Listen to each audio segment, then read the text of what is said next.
Hey people, in this and the next video I want to show you 3 methods with which you, even as a beginner, can play the perfect fill-in in every situation and with which you can play the drums in a more creative and musical way. If you're interested, watch the video until the end. If you're just looking for some cool fills to put in your bag of tricks, this is not the video for you. I will give you many examples, but my aim is to show you systems with which you can develop the ability to generate the appropriate fill-in yourself in every situation. This topic is very important to me personally because there are some misunderstandings here again. An example. When it comes to the topic of open-handed playing, I keep hearing the criticism, yes, but if I play a typical fill-in over the toms and play the last 16th note with my left hand, then it is difficult to be back on the hi-hat on the one. Now I have to ask, what typical fill-in? You mean the one that is in every textbook, that everyone learns, but that no real drummer really plays? Okay, maybe you can't play this one thing in this certain way. Then just play something else. After all, there are endless ways to play fills. Don't stop at this textbook example. And even if you want to play it exactly that way, play it with a different sticking than just single strokes, right, left. Or set up a crash cymbal on the right to play the one there. But this way of looking at it seems to be overwhelming for a lot of drummers, and you can see from this that many only learn such fills by heart and then perceive them as correct. Like the recipes in a cookbook. The dish is only right if it is prepared according to the textbook. No, it's right when it tastes good. The recipe is one of many ways to get there. So we shouldn't learn fill-ins by heart, but problem-solving strategies. If we have methods and systems ready, we can solve coordinative problems and, above all, get creative ourselves and play what fits the music at that moment. If you buy a set of Lego, you can use the instructions to build a handful of things. But with the individual building blocks from just one package, you can do an infinite number of things if you get creative yourself. It may not look so nice at the beginning, but over time it gets better, and so you train your own creativity and are no longer dependent on the instruction manual. In the last video I showed you how you can make an infinite number of variations out of just one groove in this way. You can watch this again here if you like. In this video I show you how you can use it to play the perfect fill-in at any moment. One more question beforehand. What is a fill-in anyway? That too is often misunderstood. If someone asks me, how do you practice fill-ins? I ask back, how do you practice choruses or verses? A fill-in is part of the musical accompaniment, or in the form of a short break, can even be a part of a piece of music. So it doesn't describe what you're playing, but where in the song. A fill-in is usually a transition that arises from the accompaniment and connects 2 different energy levels. It's not a mini solo. Very rarely is it a major turning point so that the fill-in needs to be played really noticeable. A fill-in is therefore not a specific rhythm, but describes a specific function. Usually the function is to link 2 different parts of the song. Most people think of a fill-in as some rhythm going over the toms. But this is also a fill-in. And this. And this. And this. And this. All of them fulfill the function of a fill-in. And now I would like to show you the first method with which you can develop and play such fill-ins yourself.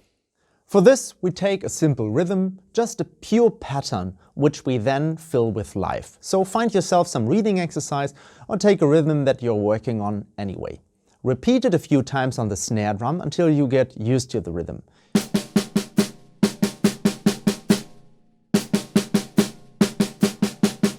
Now you always play the same rhythm, but each time on a different part of the drum kit, so we orchestrate it. Maybe at first just the entire measure on a different drum, and then you alternate within the measure.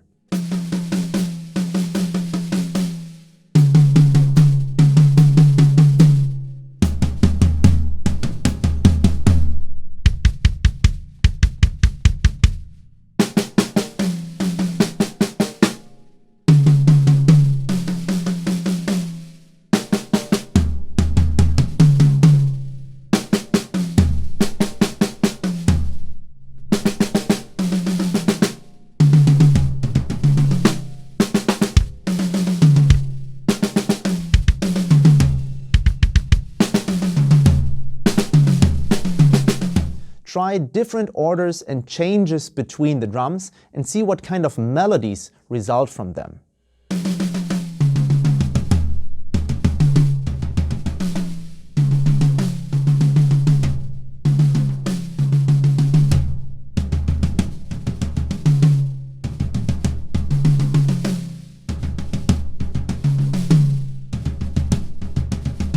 In the next step, you play this alternately with the groove because we want to get used to playing fill-ins as a transition from the start. In addition, you simultaneously practice playing in musical phrases in larger, more meaningful units. And now there's one more thing you can do to make even longer phrases. You can play a question and answer game with the fill-ins. You play a variation and answer in the next fill-in with one that complements the first melody.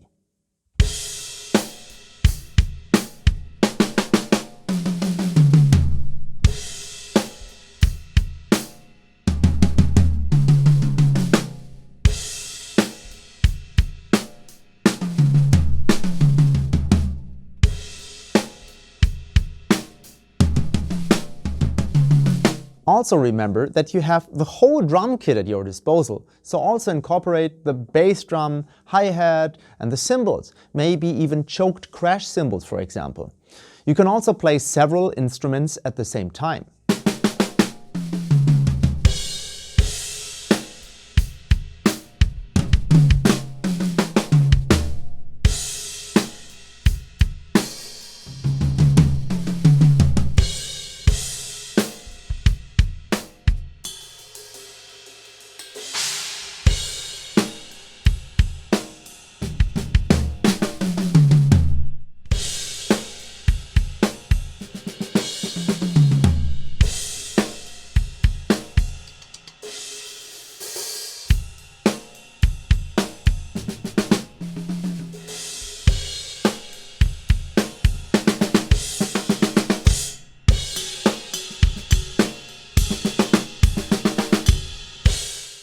It will certainly happen that you have something in your head that you cannot play because you lack the coordination skills or your hands are simply in the way of each other. This is always a good point to stop and see how you can solve this problem. Sometimes it is enough to simply play twice with one hand in a row at one point so that the other hand is free, or you can start with the other hand from the beginning.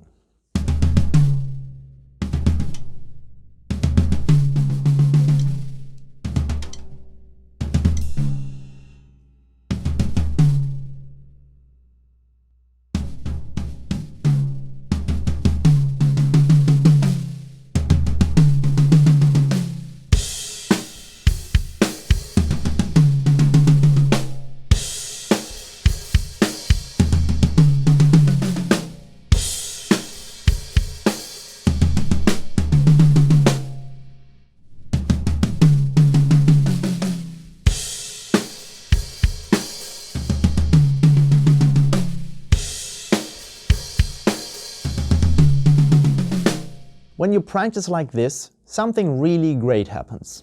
You develop your own ideas and at the same time learn different strategies to implement these ideas.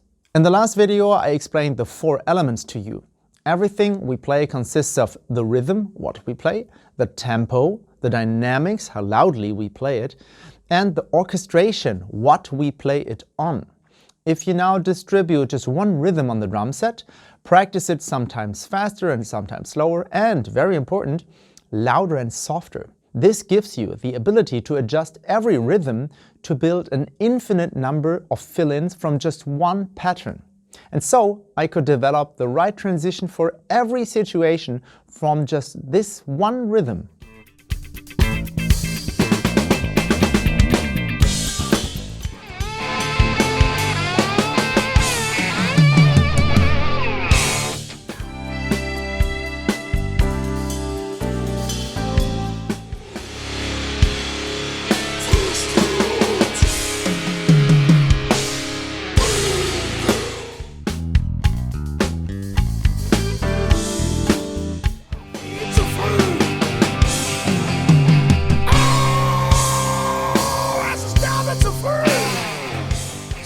fill your bag of tricks with a lot of rhythms, play a lot of reading exercises, and take a few every now and then with which you go very deeply. See what you can get out of just one single idea.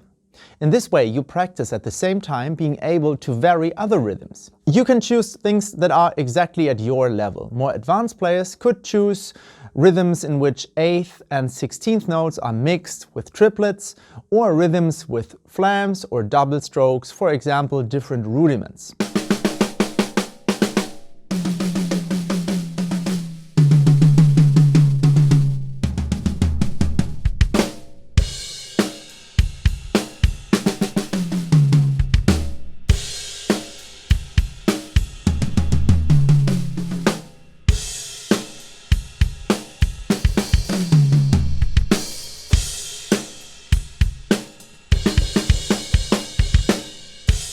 Finally, a tip. Nothing stimulates creativity as much as restrictions. So set your own rules, like I play the same rhythm in 20 combinations, but only between rag tom and bass drum.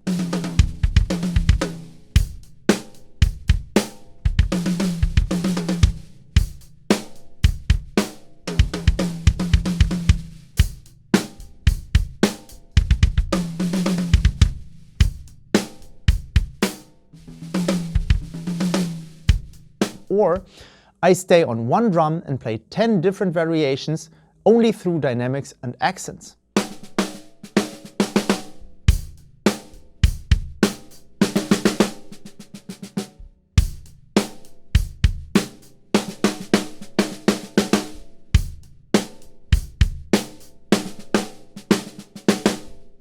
Or, at the same time, very musically, doesn't matter what I play, on 2 and 4 I always play the snare drum. That usually keeps you in the flow of a song very well.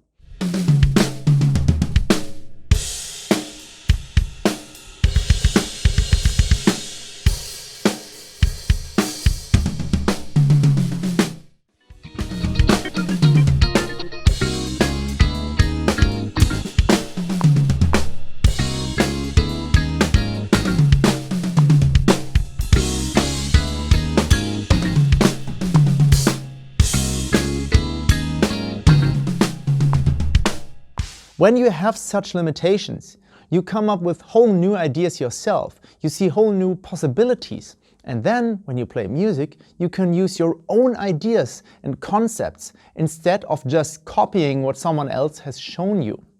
Always ask yourself the question, what does the music need from me at the moment? What can you do to best work out what the song wants to express here? That goes for grooves as well as for fill-ins. To do this, we need good technical and coordinative basics, and above all, a good system. My students actually don't learn fill-ins from me, but rather musical concepts that make them independent, and now you know one of them. Try this method out, write in the comments how it works for you, what ideas it gave you, and in the next video I'll show you 2 more systems so that you can play even more creatively and musically. If you like the video and want to get even more exclusive content and personal gifts, take a look at my Patreon page. There you can also help so that I can make more and better videos for you. The link is in the description. Thank you for watching, take care and bye bye.